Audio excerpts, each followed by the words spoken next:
It's surprising how, despite many franchises attempting their own Mario Kart clone over the years, we never saw the folks over at Square attempt it with the Final Fantasy series. Of course, that's a lie, as in 1999 saw a release of Chocobo Racing on the PS1. But you probably don't remember it as fondly as other attempts like Crash Team and Diddy Kong Racing, as it was panned for its unaspiring tracks, poor controls, and lackluster gameplay. 22 years on, and honestly nothing really has changed with the brand new Chocobo GP on Switch.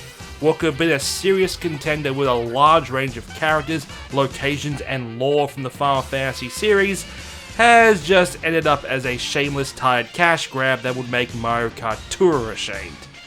There are actually two versions of this game, the retail and the free-to-play version, otherwise known as GP Lite. The Lite version is filled with all the usual trappings of free-to-play titles, including unbelievably long grinding just to unlock the characters people would actually like to play with. While in the full version there isn't a required paywall, but still you have little unlocked from the beginning, so if you're looking to unlock Cloud, you're gonna have to work for it.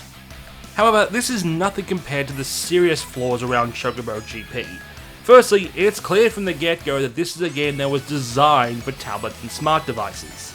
Tracks are incredibly short and really lack any kind of distinct features, and with there being only 9 tracks overall, some are straight copy-pastes. Even a short basic track in Mario Kart like Baby Park has enough personality to make it interesting. In comparison, Chocobo feels like a test of patience to get through the boring tracks without dozing off.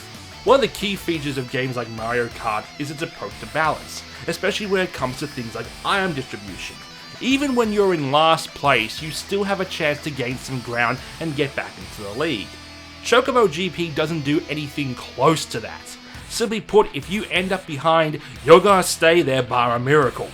The game does have item boxes, but instead of being a random draw, they're divided into 3 different colours, separated by the quality of the item. Even if the game's approach to balance was in any way decent, it doesn't change the fact that the controls are absolutely lifeless. Everything feels stiff, and the game's approach to drift is somehow equal parts frustrating and way too easy. It's simple enough to get an ultra boost, but it can also require absolute precise precision just to enable it.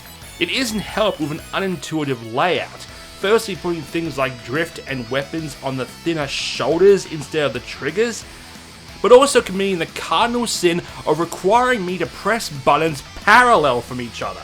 You hold A to accelerate, but to unleash the charge move, you need to press Y, which is on the exact opposite.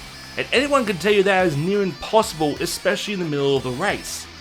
What's weird is that they neglect to inform you that you can also do it by pressing the left trigger. Playing through the Lite version, there really isn't much to do besides the GP mode, which pits you in a 64-player elimination tournament. That really just amounts to races where you have to get in the top 4 to make it to the final 8.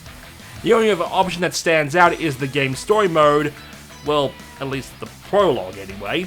In the full version, the story mode is absolute drivel, with these dialogue scenes that go on way too long and honestly accomplish nothing before racing in the same tracks as the main game.